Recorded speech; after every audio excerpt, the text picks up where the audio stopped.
بتائیں اللہ کے فضل سے میرے اسٹوڈنٹس کی تعداد ان کے سارے بزرگوں کے ماننے والوں سے زیادہ ہے، تو کیا میں نے کوئی بندے بھرتی کیے ہیں؟ پچھلے مہینے اس نے بات اور کی تھی، پچھلے مہینے اس نے بات یہ کی تھی کہ کہتا جی کہ ہم تو آٹے میں نمک کے برابر بھی نہیں ہیں، ہماری تعداد تو آٹے میں نمک کے برابر بھی نہیں ہے، یہ بریلویوں کا ملک ہے، یہ ہمارا ملک نہیں ہے۔ اور یہاں تک کہا کہ یہاں کون سے مسلمان ہیں، یہاں کو مسلمان ہو تو اسلامی نظام نافذ کرے نا، یہاں تو بریلوی رہتے ہیں۔ میں یہ کر رہا ہوں کہ 22 کروڑ کی عوام میں ہم آٹے میں نمک بھی نہیں ہے، 22 کروڑ کی عوام میں ہم آٹے میں نمک بھی نہیں ہے میرے بھائی۔ یہ ملک ہمارا ملک نہیں ہے، یہ بریلویوں کا ملک ہے، ہاں سیدھی سی بات ہے۔ اور ان کے مقابلے میں ہم تو آٹے میں نمک کے برابر نہیں، یہ پچھلے مہینے کا بیان ہے۔ اور ابھی نیا بیان یہ دیا ہے، کہتا ہے کہ میرے اسٹوڈنٹس کی تعداد ان کے تمام فرقوں سے زیادہ ہو چکی ہے۔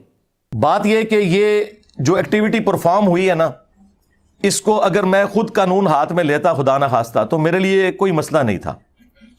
آپ کو پتہ ہے پاکستان میں فرقوں کی اور جماعتوں کی تعداد اتنی زیادہ نہیں ہے جتنے زیادہ میرے اسٹوڈنٹس ہیں، اور سارے کے سارے ینگ جنریشن۔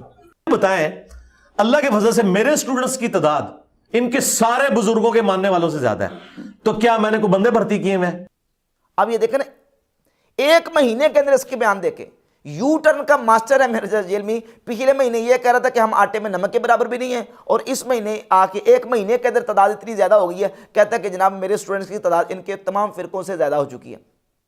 ایک بیان اس نے پچھلا سابقہ دیا ویوز کمانے کے لیے مفتی منیب الرحمان صاحب کے خلاف، کہ مفتی منیب الرحمان صاحب نے دنیا نیوز میں میرے خلاف فتویٰ دیا ہے۔ ہمارے جو ایکس رؤیت ہلال کمیٹی کے جو چیئرمین تھے مفتی منیب الرحمان صاحب حفظہ اللہ تعالی، انہوں نے میرے خلاف یہ ایک ریٹن میں فتویٰ لکھا ہے نام کے بغیر، اور یہ فتویٰ ایسا ہے جو اخبار میں چھپا ہے۔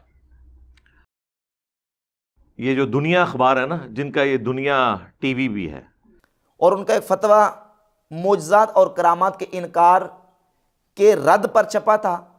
اس فتوے کو لے کے مرزا نے پورا ایک کلپ بنایا، ان کے ساتھ تصویر اٹیچ کی، اور باقاعدہ طور پہ کہا کہ یہ فتویٰ مفتی منیب الرحمان صاحب نے میرے خلاف لکھا ہے۔ اور ابھی نصر اللہ ملک صاحب کو اس نے انٹرویو دیا، اور اس میں اس نے یہ کہا کہ جو اس وقت 3 مکاتب پہ فکر ہیں، دیوبندی، اہل حدیث وہابی اور بریلوی، ان میں سے مفتی منیب الرحمان صاحب ہوں، ساجد میر صاحب ہوں یا تقی عثمانی صاحب ہوں، ان میں سے کسی نے میرے خلاف کوئی فتویٰ نہیں دیا۔ بریلویوں کے بڑے عالم سعد رضوی صاحب نہیں ہیں، بریلویوں کے بڑے عالم جو ہیں وہ پیر افضل قادری صاحب نہیں ہیں، بریلویوں کے بڑے عالم ہیں مفتی منیب الرحمان صاحب۔ جو بندیوں کے بڑے عالم جو ہیں وہ ہیں مفتی تقی عثمانی صاحب۔ اہل حدیث کے بڑے عالم جو ہیں وہ ساجد میر صاحب ہیں۔ تو یہ اگر کہیں پہ کوئی پروگرام ارینج کرتے ہیں تو انشاءاللہ تعالی میں ان کو ملنے کے لیے میں ان کے قدموں میں بیٹھوں گا، اور اللہ کے فضل سے ان تینوں میں سے کسی نے یہ جرات نہیں کی کہ میرے بارے میں کوئی ایک جملہ بھی لکھیں، کوئی ایک فتویٰ بھی لکھیں۔ ورنہ اگر یہ مجھے سمجھتے ہیں میں سب سے بڑا فتنہ ہوں تو کسی بڑے عالم نے آ کے فتویٰ کیوں نہیں دیا؟ پہلے خود بیان دیا ہے کہ مفتی منیب الرحمان صاحب نے میرے خلاف فتویٰ دیا ہے، اور ابھی نیا بیان یہ دے رہا ہے کہ میرے خلاف ان میں سے کسی نے فتویٰ نہیں دیا۔